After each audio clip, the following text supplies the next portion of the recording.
이필재 질문 이필재입니다. 오늘은 물리학자 유인권 부산대 물리학과 교수를 만납니다.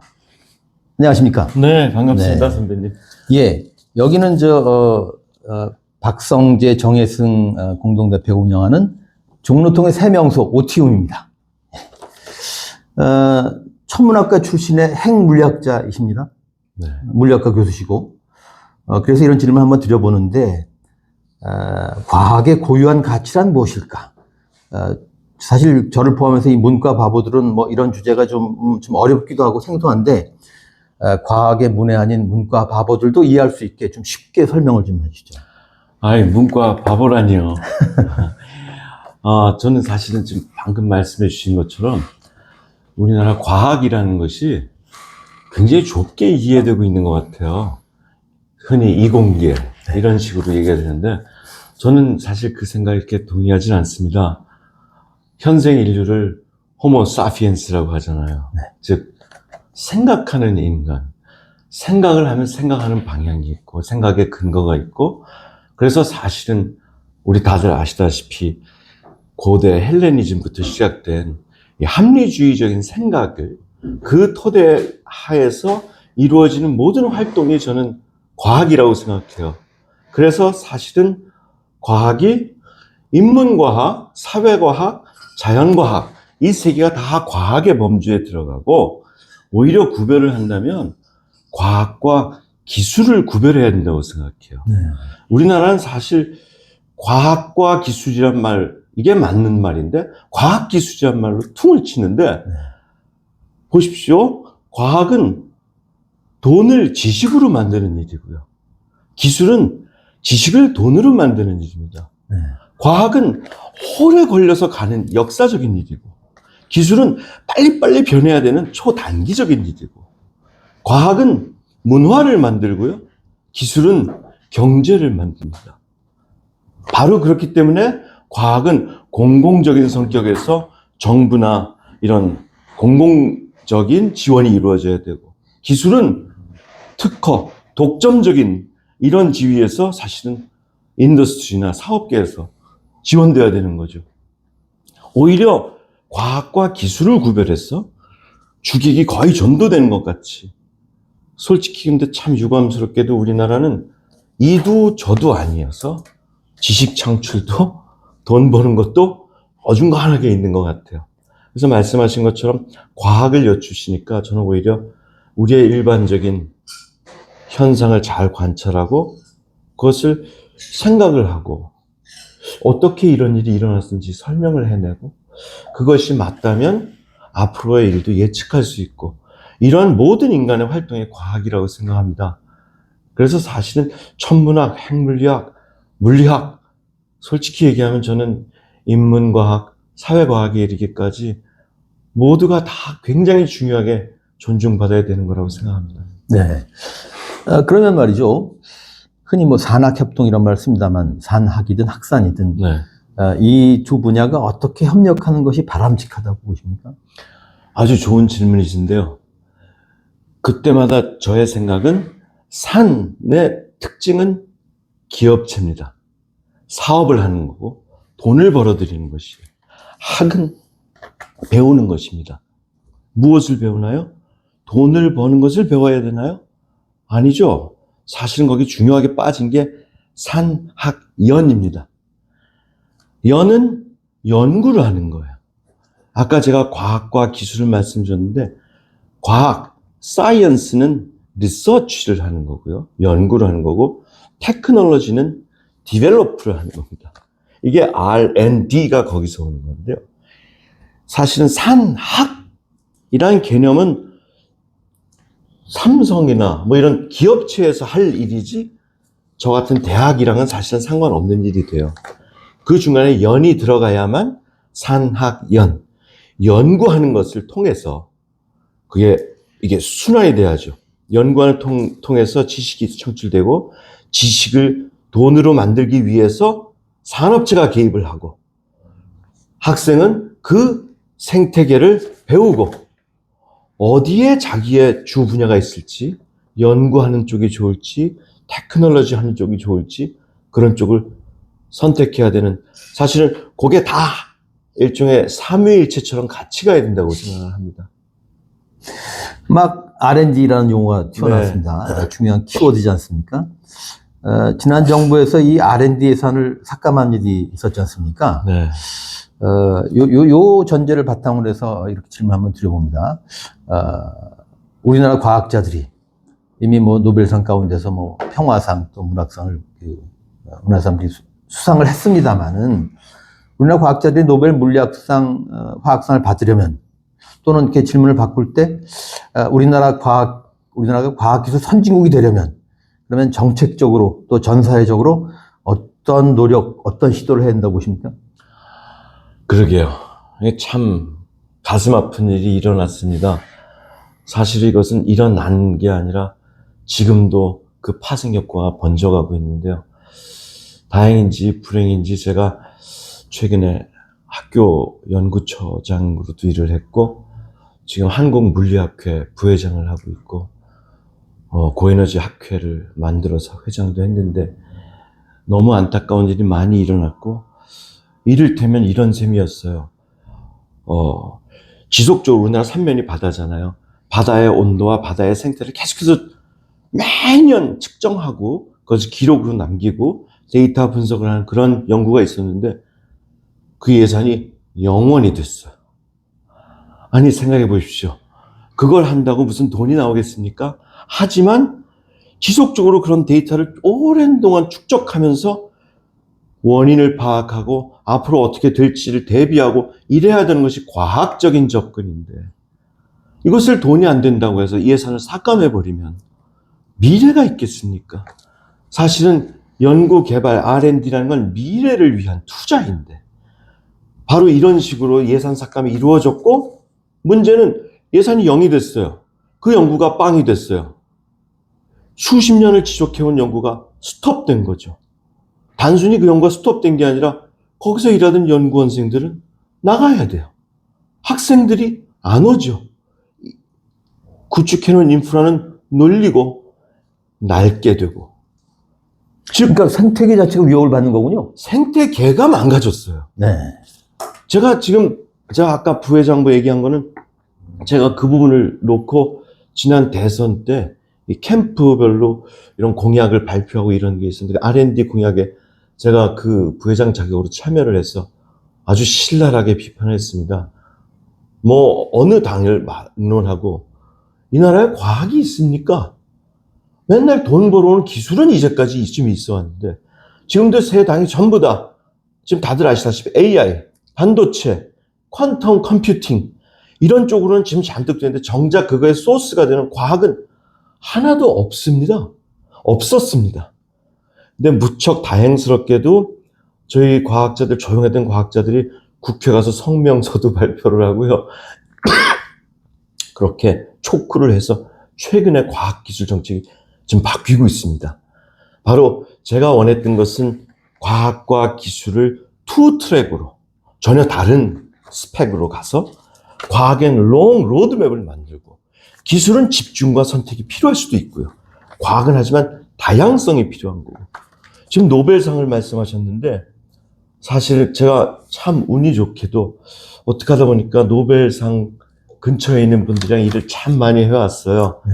특히 제가 독일, 유럽 쪽에 있으면서 커다란 연구소에서 일을 하면서 밥 먹으면서 노벨상 수상자도 보고 그래서 가서 사인 받고 싶은 느낌이. 그런데 그분들, 즉 그쪽의 문화를 만든다고 그랬는데 일종의 게으름에 대한 찬양이라는 책을 아십니까? 러셀이 그런 책을 썼습니다. 사실은 우리가 무엇을 할까? 특별히 용도가 없어도 따분할 때 무슨 생각으로 심심풀이로 뭘 할까? 과학은 거기서부터 시작됐습니다. 제가 아까 천문학 말씀하셨는데 제가 대중강연 갈 때마다 옛날에 해가 지면 그 깜깜한 인터넷도 없고 전화도 없고 여기서 뭘 했을까요? 뭐 우리가 상상할 수 있는 생산활동도 있었겠지만 누워서 바라본 그 밤하늘 별이 휘황창 쏟아질 것 같은 밤하늘 거기서부터 인간의 문명이 시작됐습니다. 이야기가 시작되고 상상이 시작되고 생각이 시작되고 그래서 이야기로 만들고 아라비안 나이트가 나오고 문학과 과학과 상상과 이 모든 것이 통합된 그게 목적을 위한 행동이었을까요? 아닙니다. 이 사회가 너무 목적 지향적으로 하는데 저는 사실 좀 비판적이고요. 가슴이 아픈 일이 많고 사실은 그게 좀 이렇게 우리가 숨 쉴 수 있고 그리고 자유롭고 창의로운 활동을 할 수 있는 그런 환경이 조성돼야 됩니다. 그래서 저는 투 트랙으로 하나는 다양한 온갖 일까지 다 마음 놓고 연구할 수 있는 환경이 주어져야 되고 그리고 하나는 집중과 선택이 이루어진 전략적인 투자가 이루어져야 되고 그 두 가지가 병행해야만 생태계가 돌아갈 수 있습니다. 사회적으로는 좀 경쟁을 지양하는 그런 풍토가 좀 만들어져야겠네요. 네, 맞습니다. 네. 경쟁이 제가 독일에서 오래 있다가 국내로 솔직히 들어올 줄 모르고 교수가 될 줄도 몰랐고 전 솔직히 꿈꿔본 적이 별로 없다가 갑자기 교수가 됐는데 그래서 한국 사회에 들어오면서 많이 역으로 고민을 많이 했어요. 한국에 있을 때 탈출해서 나가서 독일에서의 생활이 그리고 거기서 배우는 것들을 다시 한국에서 접목하면서 경쟁이란 것이 도대체 무엇을 위한 경쟁인지 돈을 왜 벌어야 되는지 돈을 어떻게 쓸지를 생각하는 것이 더 중요한 생각이거든요. 무조건 돈 자체를 버는 것이 목적이 돼버린 어떻게 보면 좀 죽이기 전도된 것 같다는 생각을 많이 해요. 그걸로 내가 어떻게 해피하게 될 것인지가 더 중요한 질문일 것 같은데 그냥 오로지 경쟁, 남보다 잘나기 위해서 좋은 집에 살기 위해서 좋은 학교에 가려고 좋은 기업에 가려고 아니 그 다음에 중요한 질문이잖아요. 그래서 어떤 인생을 살고 싶은지. 네. 아까 그 해수면의 수위를 측정하는 그런 일은 말이죠. 네. 문외한이 볼 때 그 기후위기하고 관계 있는 거 아닙니까? 아주 크죠. 네. 모든 것은 연결돼 있어요. 해수면뿐이 아니라 생태계, 어떤 어종이 왔다 갔다 하고 온도가 어떻게 변하고 습도가 어떻게 변하고 그게 어떻게 기화하고 어떻게 액화하고 아주 면밀한 특히 말씀하신 대로 최근에 기후위기는 뭐 과학자만의 문제가 아니잖아요. 네. 또 경제인만의 문제도 아니고 정치 문제가 됐어요. 그리고 우리 모두의 생존을 위협하는 문제가 됐는데 여전히 우리는 그런 중요한 우리의 미래를 결정하는 질문을 젖혀두고 경쟁만 생각하고 있다는 거죠. 그 주객이 전도됐다는 거예요. 예. 유 교수님은 그 물리학자신데 사회 참여를 또 열심히 하시는 그런 과학자십니다. 연초에 쓰신 칼럼에서 이런 대목을 봤습니다만은 국정 혼란의 수습책은 국민 주권을 명시한 헌법을 따르는 것이다. 이거 우문 같습니다만은 왜 과학도가 사회 문제에 관심을 가져야 합니까? 그러게요. 그 질문 자체가 좀 우스운 이야기죠. 일례로 얼마 전에 그런 일이 있었습니다. 이제 친구들이랑 모임이 있어서 전철을 타고 어딜 가는데 그냥 전철을 탔어요. 그랬더니 그 전철 내에서 막 폭탄이 터지고 물이 막 쏟아지고 막 어마어마한 소음이 들리는 거예요. 아니 그리고 사람이 그렇게 많지도 않았는데 다들 서 있고 무슨 일인가 하는데 아무 일도 안 일어나는데 어떤 사람이 핸드폰으로 영화를 커다랗게 틀어놓고 근데 아무도 터치를 안 하는 거예요. 얘기도 안 하고. 네. 이어폰을 사용하지 않은 거죠? 그렇죠. 네. 제가 솔직히 좀 황당해서 네. 생각을 좀 하다가 가서 말씀을 드렸어요. 네. 아니 여기서 이러시면 안 되죠. 공공장소에서 이어폰을 사용하시든가 끄십시오. 그렇게 얘기를 했더니 얼른 그 사람이 끄고 저는 뭐 이야기를 마쳤으니까 가서 이제 내리려고 기다리면서 온갖 생각이 왔다 갔다 해요. 저 사람이 나를 갑자기 찌르지 않을지, 해코지하지. 이게 참 슬픈 느낌이었어요. 왜 우리는 명약 관화하게 잘못되거나 이야기해야 될 문제를 나서지 못하는 그런 사회가 됐는지. 아니, 그 오밤중에 갑자기 국회를 점령한 군인이 출동해서 총불을 겨누고 있을 때 그때 나선 국민들이 너무나 자연스럽게 나섰어야 되는 일인데 거기다 과학도라고 꼬리표를 붙일 필요는 없지요. 즉 저는 제가 할 수 있는 일을 하는 거고요. 저는 우주를 연구한 사람이고 우주 최초를 연구하는데 우주란 무엇이냐? 가끔 그런 질문을 하면 감히 제가 우주는 모든 상호작용의 집합체입니다. 상호작용이 있기 때문에 존재하는 거예요. 우리가 다 각자 그냥 있기만 하고 작용하지 않으면 우주가 존재하지 않습니다.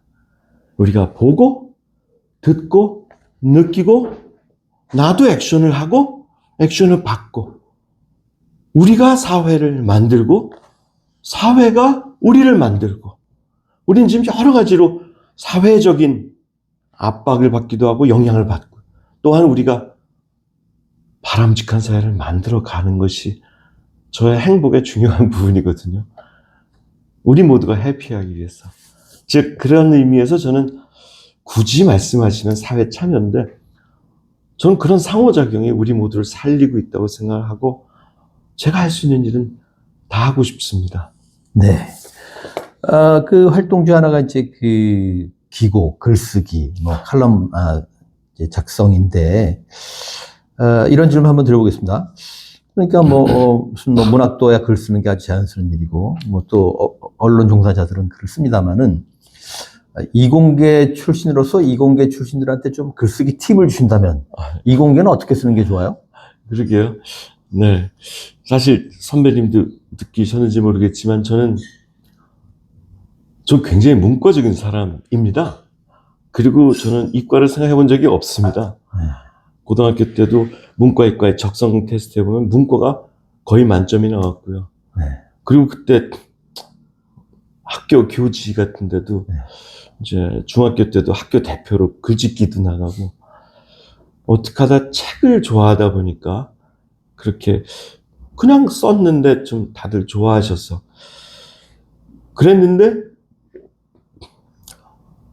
좀 우연히 저희 어머니가 참 이 고단수로 교육을 잘 하시는데 문과 이과 검사를 하니까 어머니가 이렇게 보시는 거예요.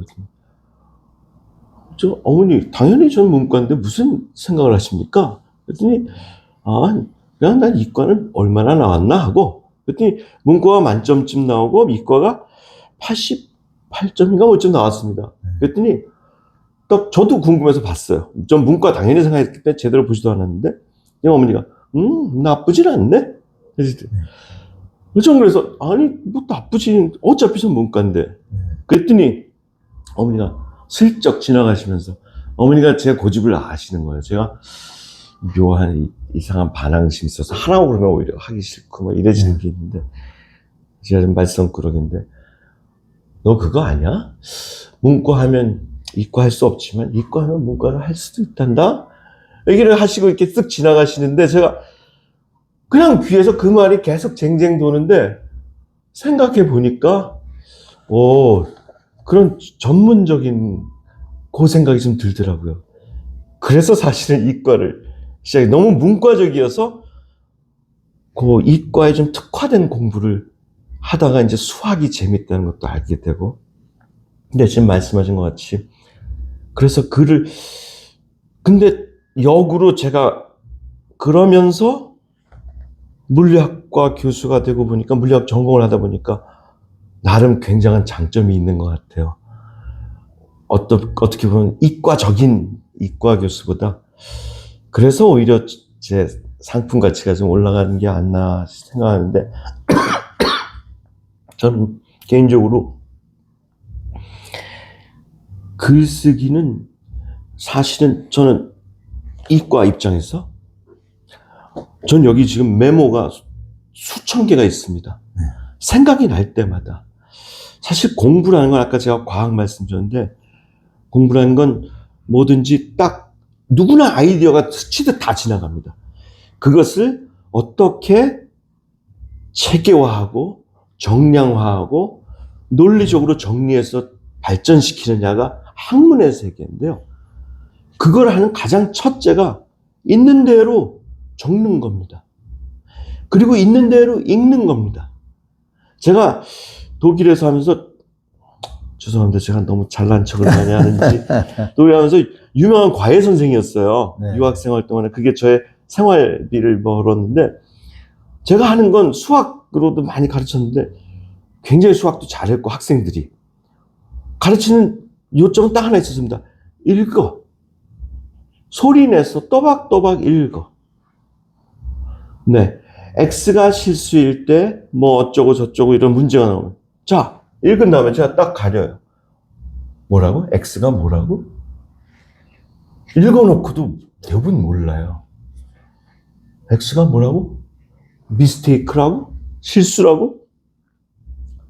자, 정확히 읽고 하나하나 그것만 생각하는 것이 그게 첫째입니다. 그래서 저는 인문과학, 그 생각의 틀을 만드는 가장 중요한 기본이 돼야 됩니다. 우리나라가 지금 그게 다 죽어가고 있어. 좀 너무너무 안타깝게 생각하는데 읽고 쓰고 즉 비법을 저한테 물으셨는데 제가 감히 비법이 있겠습니까?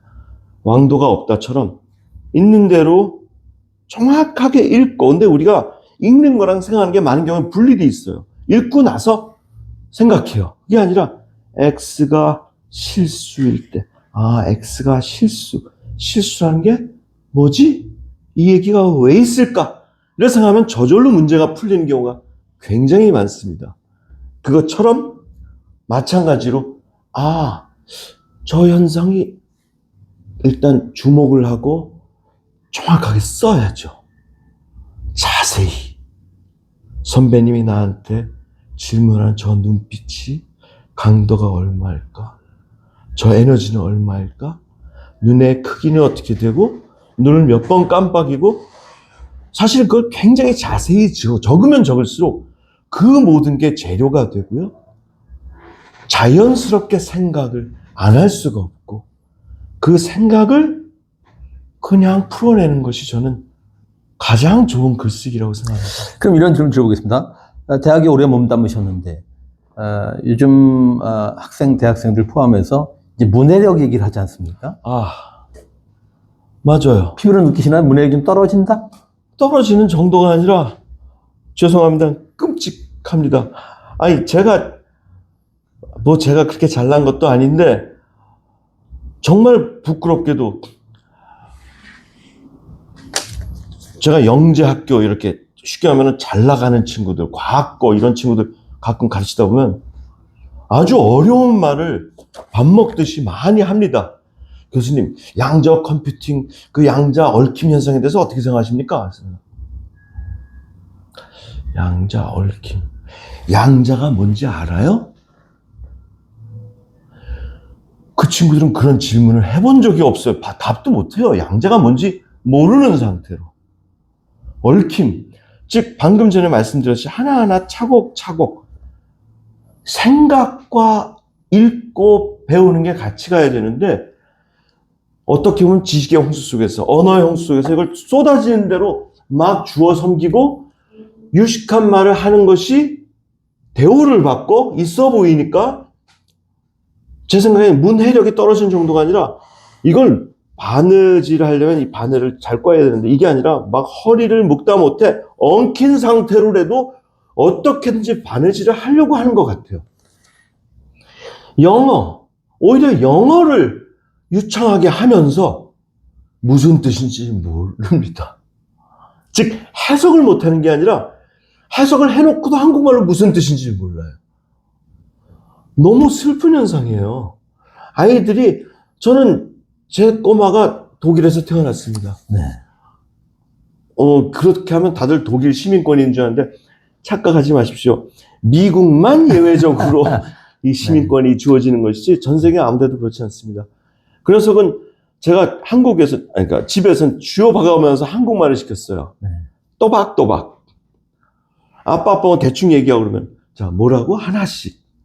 저는 그게 우리의 생각의 가장, 언어는 생각의 집이고, 우리가 생각하는 틀을 만들어주고, 지금도 저는 그 친구 덕분에 사실은 독일에서 한참 한 10살까지 자랐기 때문에 한국말이 서투른 부분도 있는데 덕분에 제가 정말 많은 걸 배워요. 이런 거예요. 한국에 와서 저기 시험 문제가 나왔어요. 다음 중 달을 관찰하기에 좋은 것은 1번 현미경, 2번 돋보기, 3번 망원경, 4번 눈. 아빠 현미경이 뭐야? 자기 친구한테 물어봤더니 현미경이 뭐야? 작은 거 크게 보는 거. 돋보기는 뭐야? 작은 거 크게 보는 거. 망원경이 뭐야? 작은 거 크게 보는 거. 이 녀석이 아빠 도대체 어떻게 이러냐. 그러면서 제가 얼마나 우리가 기본적인 거를 놓치고 있는지. 저도 저 같으면 생각을 좀 했겠지만 자기네들끼리 이야기할 때는.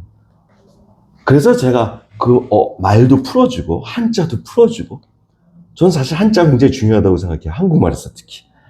즉 이 녀석 덕분에 제가 그렇구나. 우리가 참 작은 거 크게 보는 거라고만 생각하는데 다 용도와 말도 다르잖아요. 저는 그런 부분이 문해력을 떠나서 우리의 생각의 틀부터 아이들 교육부터 사실은 2살, 3살 때 너무 속상합니다. 네, 이제 화제를 좀 바꿔보겠습니다. 과거에 쓰신 글에 이제 이런 대목이 있더군요. 취레탄 가스가 대학 캠퍼스를 뒤덮었던 그런 암울했던 시절에 도망치듯이 유학길에 올랐지만은 조국 생각이 뇌리를 떠나지 않았다. 그런데 요즘 이공계 인재들의 해외 유출 이런 문제가 있지 않습니까? 또 말하자면 이제 의대 선호 이런 문제가 있는데 이건 과학에서 더 그 외를 넓히는 게 아니고 거기서 이제 말하자면 과학보다는 기술이라고 할 수 있는 이제 의술 쪽으로 지금 너무 이렇게 편중이 되어 있는 것 같아서 이런 문제는 어떻게 보시고 당국자한테 이런 문제에 관해서 좀 조언이랄까요? 뭔가 좀 정책 제안을 한다면 무슨 얘기가 되겠습니까? 네. 감사합니다. 참 가슴 아팠던 시절이었고요. 도망치듯이. 근데 아까 제가 호모 사피엔스 저는 조금 외람된 답이지만 하늘의 문학을 하는 줄 알고 천문학과를 갔어요. 하늘의 문학을 하는 줄 알고 갔더니 하늘의 수학밖에 안 하더라고요. 물론 수학도 나름의 언어죠. 사실은 우리가 지금 호모 사피엔스라고 생각하는 걸 제가 그렇게 중요하게 생각하고 상상하는 걸 좋아해서 이쪽으로 왔는데 오늘날은 생각하는 인간이 아니라 도구로서의 인간, 도구를 활용하는 인간, 기능적인 부분이 주객이 좀 전도된 것 같아요. 물론 기능과 더불어서 생각이 같이 가는 건 맞습니다. 그런데 기능만 강조되는 어떻게 보면 효율, 경쟁, 돈, 방금 전에 말씀하신 기술 그런 한국을 떠나서 제가 가서 물리학 쪽 천문학을 버리려고 갔어요. 버리려고 가서는 음악 공부가 하고 싶었습니다. 음악 이론, 철학 공부를 하고 싶어서 갔는데 거긴 독일은 다 국립되고 전공을 뭘 하든 간에 다 바꿀 수 있어요. 그래서 입학허가서를 천문학을 했으니까 물리학으로 하면 입학허가서를 좀 쉽게 받을 수 있지 않을까 해서 물리학을 신청했어요. 그래서 받아서 예의상 물리학 강의를 그래도 한번 들어줘야지 하고 갔는데 너무너무 재밌는 거예요, 강의가. 2층 높이에서 이렇게 쫙 진공으로 된 관에다가 딱 들어간 첫 시간에 깃털과 쇠공을 놓고 딱 동시에 떨어뜨리는 거예요. 진공으로 돼 있으니까 딱 떨어지는 걸 보는데 거기 한 200명 된 학생들이 다 너나 없이 다 감탄. 그 재미, 그 호기심, 어떻게 그런 일이 믿을 수 없는 것 같은 그런 생각과 설명에서 시작된 그 물리학이 솔직히 한국에서는 그런 맛을 몰랐는데 그걸 느끼고 거기까지 와서 이게 재밌어서 물리학을 하고 싶고 마침 우리나라에 돌아올 때 노무현 대통령이 하실 때 제가 2003년도에 귀국하면서 감개무량해서 그때와는 다른 새로운 우리나라를 만들고 싶은 그런 거기에 정말 코딱지만큼이라도 기여하고 싶다는 생각이 근데 사실은 요새 말씀하신 것처럼 너무 기능과 기술 그리고 학생들이고 누구나 어른들도 예외 없이 다 어떻게 하면 돈 버는지만 관심이 있다는 것이 저는 개인적으로 굉장히 속상하고요. 그래서 고민을 많이 했습니다. 제가 모든 것이 저의 화두인데, 우선은 이런 의식의 전환은 사실은 세상에 그렇게 가고 있는 걸 무시할 수 없고요. 이렇게 해야만 된다라고 해서 그걸 그 방향으로 돌리긴 어려울 거예요. 대신에 사실은 최근에 K-팝 문화, 우리가 강한 것을 저는 자꾸 제가 부산대학교에 있는데 자꾸 서울대 흉내내려고 하지 말자. 서울 흉내를 전 지역 가서 느끼는 게 참 많아요. 내가 얼마나 서울 바보였구나 라고 느끼고 자꾸 남들 애들 학원에 왜 보냈냐면 진짜 공부를 시키려고 아니라 옆집에서 보내니까 보내는 자꾸 흉내가 아니라 저는 자기스러운 걸 K-팝이 선호되는 게 저는 그 부분이라고 우리가 우리다운 것을 아무 목적도 없이 시작된 그것이 우리의 강점을 가져오고 의대 선호 사상은 사실은 이 사회의 배금주의 아주 고수익 안정적인 전문직 그거 때문이죠. 사실은 글로 다 하다 보니까 해외 유출이고 뭐 이거 다 자연스러운 하나의 일로 가는데 물론 그것도 그들이 그걸 선택하는 걸 아무도 비난할 수는 없다고 생각해요. 단지 우리 모두가 이런 의식을 자연스럽게 보다 더 해피하고 보다 더 재미있는 걸 잘 즐기고 보다 더 우리가 의미 있는 삶을 생각하는 그런 쪽으로 우리가 이 사회를 조금씩 가져갈 수 있다면 이걸 조금씩 바꿔나갈 수 있지 않을까. 네. 지금 막 말씀하셨습니다. 이제 부산대에 근무하십니다. 올해 대학에 종사하셨는데 우리나라 대학이 많은 문제를 안고 있지 않습니까? 이거 어디서부터 풀어야 됩니까? 그러게요. 너무 큰 질문을 주셨어요. 이건 사실 모든 국민이 사실 수십 년 동안 아무도 풀지 못한 건데 대학 문제는 네, 제가 마침 거기 있다 보니까 그런 질문을 더 집요하게 하게 되고 아까 말씀드린 것처럼 제가 노트하면서 이게 왜 이럴까?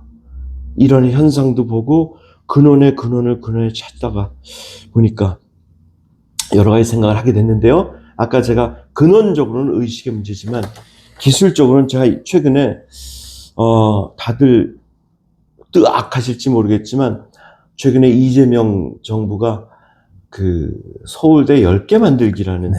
그 교육 공약을 내세웠습니다. 사실 제가 대학에서 그 본부에 있을 때 저랑 같이 계시던 총장님께서 이번에도 입각을 하셨는데요. 그때부터 사실은 한 10여 년 전부터 비슷한 고민을 하면서 대학 문제는 교육, 지역, 수도권 집중, 의료까지 모든 문제를 관통하고 있습니다.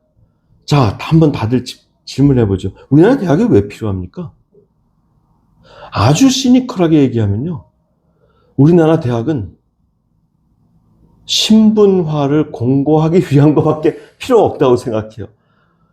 무슨 대학, 무슨 과를 가는지는 다들 관심이 초미의 관심사지만 그 대학에서 뭘 배우고 진짜 어떤 성취를 이런지는 아무도 관심이 없어요. 어느 졸업장을 갖고 어느 직장에 가느냐만 관심이 있고 아까 말씀드린 고수익 안정적인 전문직이에요. 아까 의식 얘기는 떠나고 자 이러다 보니까 다들 돈 집중 해서 수도권으로 가고 그러면 제가 지역에 가보니까 저는 한 번도 제가 부산에 처음 갔어요. 생전 처음 교수가 되면서 독일은 온갖 지역이 다 나름의 색깔을 갖고 있고 거기 저도 촌구석에서 공부를 했는데 한국에 와보니까 부산은 그냥 여기도 하나의 내 제2의 고향이 되겠거니 하고 갔는데 이게 완전히 서울 촌놈이 된 거예요. 어떻게 보면 첫째 정거장, 증거장이란 말부터 의미, 어간, 사투리, 못 알아듣는 사투리부터 시작해서 좀이라는 사투리를 제가 잘 못 알아들어서 네. 바보 앤드 나름의 색깔이 있는데 다들 또 굉장한 이 열등, 굉장히 수도권에 대한 어마어마한 이 박탈감, 차별감을 그냥 가만히 앉아서 2등 국민이 돼가는 거예요. 지난 20년, 제가 21년을 있었는데 20년 동안 변한 것만 해도 제가 눈으로 보여요. 학생들 변하는 거. 제가 교육시켜도 다 가고 지금 제 방에 연구생이 없습니다. 아니, 오케이, 뭐 제가 보잘것 없어서 못 온다면 모르겠는데 다들 맹목적으로. 자, 그거에 대한 문제의식은 다들 아실 텐데 서울대 10개 만들기. 솔직히 조금 우습게 느껴지실 거예요. 그러게 브랜딩부터가 좀 문제가 있는 것 같아요. 그렇죠. 예. 네. 근데 다들 그게 되겠어? 서울대 뭐 말이 돼? 자, 거긴 여러 가지 문제가 엮여 있는 문제인데 말씀하신 대로 솔직히 얘기하면 저는 서울대 10개 만들기가 지금 우리가 얘기하고 있는 다들 우월한 엘리트가 된다라는 그런 식으로 접근하면 답이 없죠. 그거에 대해서 제가 얼마 전에 포럼에서 제가 한동안 고민을 많이 했기 때문에 그 발표도 했었어요. 브랜딩이라고 지금 방금 말씀하신 것처럼 우리는 서울대라는 이름 하에는 여러 가지 신분제, 엘리트제, 희소가치, 그런데 과연 서울대가 그럴 만한 가치가 있느냐? 다행히도 제가 서울대를 나와서 이런 얘기를 해도 되는데 죄송하지만 없습니다. 제가 독일 가서 서울대 나왔다고 하니까 제가 잘난 줄 알았습니다. 그 대학이 서울에 있는 대학이냐? 그렇게 시작을 하는 것부터 시작해서 대한민국에서 골목대장의 역할을 하고 신분제의 최상위에 있을지 모르겠지만 진정한 가치, 어떻게 보면 좀 창피하게도 그런 엘리트 출신들이 이 나라를 많이 말아먹었습니다. 거꾸로. 그래서 진정한 가치, 진정한 의미에서 서울대를 회복한다는 것에서 10개 만들기지 그 엘리트의 10개 만든다고 생각하면 안 되고요. 그래서 저는 그 브랜딩부터 전국에 연구 거점 10개를 만든다. 이름이 상징적으로 서울대, 저는 그 포럼에서 반대했어요. 지금 현재 서울대라는 브랜딩은 정확히 어떤 의미가 있냐면 엘리트, 초엘리트라는 그게 있는데 사실 엘리트도 아니고, 죄송합니다 서울대 출신들한테, 근데 진정한 가치가 뭔지 질문해야죠. 그러려면 대학이 진정한 무슨 역할을 해야 되냐, 아까 말씀드린 신분제 역할 이상을 하려면 연구의 산물이 요람이 돼야죠. 아까 말씀드린 우리는 연구를 한 적이 없어요. 제대로. 서울대도 연구 중심이 아닙니다. 여러분이 아는 해외에 아는 아무 이름이나 대도 되는 알만한 대학들은 전부 대학교에 가속기가 있습니다. 저는 가속기 물리를 하는 고에너지 물리학을 하는 사람입니다. 가속기가 대학에 있다고요. 대부분의 대학이. 우리나라는 가속기에 있는 대학이 하나도 없습니다. 네, 포항공대가 하나 있죠. 네, 그런 인프라가 갖춰진 연구 중심, 연구 시설이 놓여야 되고 그 연구를 하고 싶은 사람들이 그 연구 때문에 그 학교를 가는, 그것이 전국적인 분포를 갖고 사람들이 몰려들 수 있는 그런 꿈을 꿔야 되고, 저는 솔직히 그 가기 전에 그 연구 중심대 서울대 10개 만들기라는 아이디어가 거기 리소스를 다 공유한다는 데 있어요. 학생도 공유하고 교수도 공유하고 시설도 공유하고 특화시키자. 다 좋아요. 근데 현재로는 아주 요원한 얘기입니다. 다들 그게 되겠어? 다들 수도권으로 서울에 있는 서울대를 가려고 그러지? 그것을 하려면 일단 저는 부산대 3개부터 시작해보자 라는 제안을 했어요. 부산에 3개의 국립대가 있어요. 그걸 리소스 공유하기, 그건 조금 더 가까이 오는 이야기예요.